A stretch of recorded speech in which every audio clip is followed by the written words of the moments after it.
ये औरत दिखने में जितनी ही मासूम लग रही है, उससे ही कई ज्यादा दर्दनाक तरीके से इसने अपने पति को जान से मार डाला।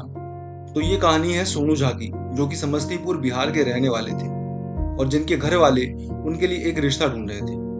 आगे जाकर उनकी मुलाकात अश्मिता देवी से होती है और इनका रिश्ता फिक्स हो जाता है और दोनों अक्सर फोन पे एक दूसरे से बहुत बहुत बातें करते हैं। पर पता नहीं क्यों आगे जाकर सोनू के घर वाले अश्मिता देवी से रिश्ता करने के लिए मना कर देते हैं। पर इस समय तक इन दोनों का प्यार ही उफान चढ़ जाता है और दोनों जिद कर कर शादी कर लेते हैं। पर सोनू को शराब पीने की बहुत ही ज्यादा बुरी लत थी, जिसकी वजह से आए दिन अश्मिता देवी और सोनू के बीच में झगड़े हुआ करते थे। पर खैर, आगे जाके उनको दो बच्चे हुए, जो कि जब बड़े हुए तो अश्मिता देवी ने सोनू से बोला कि अब बच्चों को पढ़ाने के लिए एक ट्यूशन टीचर हम घर पे रख लेते हैं।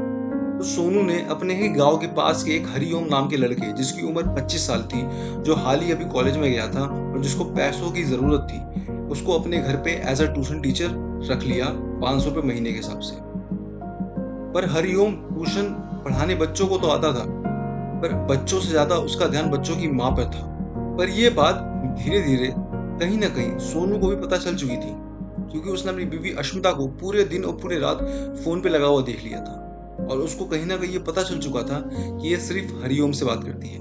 तो सोनू ने भी अपना एक कदम बढ़ाते हुए हरिओम को ट्यूशन टीचर से निकाल दिया अपने घर से। पर अब तक बहुत देर हो चुकी थी। हरिओम और अश्मिता का प्यार अब उफान मार चुका था और उन दोनों ने मिलकर एक साजिश रची सोनू को जान से मारने की। एक दिन अश्मिता देवी अपने दोनों ही बच्चों को अपने मायके भेज देती है, ये कहकर कि घर पे अभी पढ़ने का माहौल नहीं है। और सोनू रात के 1 बजे नशे में घर पे पहुंचता है और अपनी बीवी और हरिओम को एक आपत्तिजनक स्थिति में पाता है, जिसकी वजह से सोनू को बहुत ही ज्यादा गुस्सा आता है और वो मारने के लिए हरिओम को दौड़ता है। पर इस समय सोनू नशे में था और कमजोर था, जिसका फायदा उठाते हुए अश्मिता और हरिओम दोनों ने उसको पहले लाठियों से मारते मारते अधमरा कर दिया, फिर एक वायर से उसका गला घोट दिया। फिर अश्मिता हरिओम से कहती है कि देखो, ये मर तो गया ना।